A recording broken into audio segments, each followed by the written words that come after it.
Tolong, info pemadam kebakaran. Sebuah rumah yang sudah lama tak dihuni di kawasan Talang Semut, Ilir, Bar 1 Palembang terbakar Kamis 8 Mei 2025 petang. Kebakaran sempat membuat panik warga karena lokasi rumah berada di dekat area keramaian dan api cepat membesar. Kepulan asap tebal dari dalam rumah menyulitkan proses pemadaman. 4 unit mobil pemadam dan petugasnya dikerahkan ke lokasi. Petugas bahkan harus memanjat dinding belakang untuk bisa masuk ke dalam dan memadamkan api dari dalam bangunan. Api akhirnya berhasil dipadamkan setelah petugas berjibaku selama beberapa waktu. Informasi yang terbakar ini yaitu rumah pribadi pemiliknya namun tidak tinggal di sini lagi.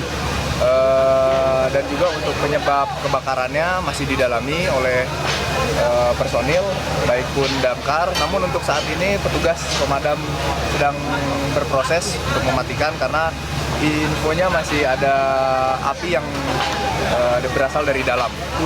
Untuk dugaan penyebabnya masih kami dalami, ada informasi korsleting dan juga ada informasi yang lainnya masih kami dalami terkait sumber api yang ada di kebakaran ini. Tidak ada korban informasi itu bang, katanya ada ODGJ yang bakar sampah, itu seperti apa bang? Masih selidiki bang? Masih kami selidiki maupun dalami lagi untuk informasi tersebut.